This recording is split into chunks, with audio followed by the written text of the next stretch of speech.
अस्सलामुअलैकुम। कैसे हैं आप सब लोग। उम्मीद करती हूँ आप सब लोग ठीक होंगे, खैरियत से होंगे। आज मैं आप लोगों को साबित मसूर की दाल बनाना सिखाऊंगी एक अलग अंदाज से। तो आप लोगों ने पूरी रेसिपी को देखना है और मुझे अपना फीडबैक ज़रूर देने हैं। तो रेसिपी स्टार्ट कर देते हैं। सबसे पहले मैंने कढ़ाई में ऑयल दे दिया, इसमें मैंने प्याज डाल दी। प्याज को थोड़ा सा आप लोगों ने सॉफ्ट कर देना है। उसके बाद चलेंगे नेक्स्ट स्टेप की तरफ। तो प्याज को मैं सॉफ्ट कर देती हूँ। माशाल्लाह प्याज हमारे सॉफ्ट होने लग गए हैं। आप लोग देख रहे होंगे बहुत ही ज़बरदस्त तरीके से। अब हम इसमें डाल देंगे अदरक लहसुन का पेस्ट।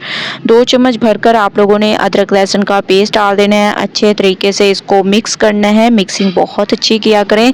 इसके साथ साथ आप लोगों ने इसमें टमाटर भी ऐड कर देने हैं। 3 बड़े साइज़ के टमाटर ले लेने हैं और इनको ऐसे रफली सा काट देने हैं। ठीक है, ये डाल देने हैं और इसको थोड़ा सा सॉफ्ट कर देंगे। उसके बाद चलेंगे नेक्स्ट स्टेप की तरफ। तो स्टेप बाय स्टेप रेसिपी को देखते जाएं, इंशाल्लाह आप लोगों को मज़ा आ जाएगा। तो चलें, मैं इनको थोड़ा सा सॉफ्ट कर देती हूँ। टमाटर को मैंने थोड़ा सा सॉफ्ट कर दिया। अब हम इसमें कुछ पाउडर मसाले ऐड करेंगे, जिसमें लाल मिर्च का पाउडर, हल्दी पाउडर, हस्बे ज़ायक़ा नमक, धनिया पाउडर, ज़ीरा पाउडर।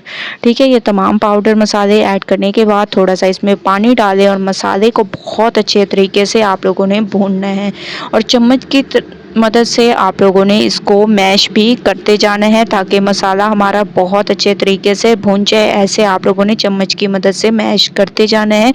जब आप मसाले को ऐसे मैश करेंगे तो एक अमेजिंग सी खुशबू आएगी और दाल हमारी बहुत ही ज़बरदस्त तैयार होगी।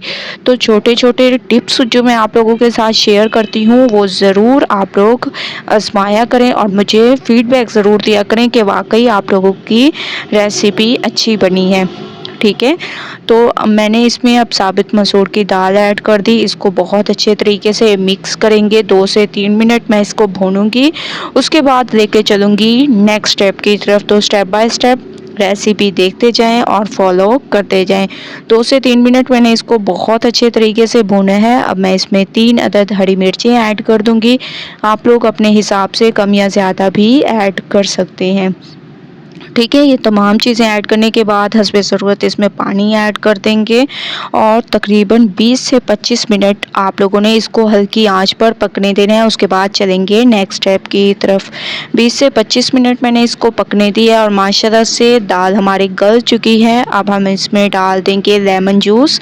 ठीक है, एक अच्छे से टेस्ट के लिए आप लोगों ने इसमें लेमन जूस ज़रूर ऐड करना है। अगर आप लोगों के पास लेमन मौजूद ना हो तो आप लोग इमली का पानी भी यूज़ कर सकते हैं, क्योंकि दाल में अगर खटास ना हो तो बिल्कुल टेस्ट नहीं आता है। इस वजह से मैं आप लोगों को इसमें 2 चीज़ें बता रही हूँ, या तो आप लेमन जूस ऐड करें या इमली का पानी ऐड करें जो आप लोगों के घर में मौजूद हो। इसके अलावा इसमें गरम मसाला पाउडर ऐड कर देंगे। खूब सारा हरा धनिया इसमें ऐड कर देंगे जो कि इसकी खूबसूरती में इजाफा करेगा। तो आप लोगों ने ये तमाम चीज़ें ऐड करने के बाद इसको बहुत अच्छे तरीके से मिक्स करना है। तो माशाल्लाह से आप लोग देख रहे होंगे हमारी साबित मसूर की दाल बिल्कुल तैयार हो चुकी है। बहुत ही अमेजिंग तरीके से फाइनल लुक आ चुकी है। एक बार रेसिपी ज़रूर ट्राई करें, मुझे अपना फीडबैक ज़रूर दें। रेसिपी पसंद आए लाइक करें, शेयर करें। अल्लाह हाफिज़।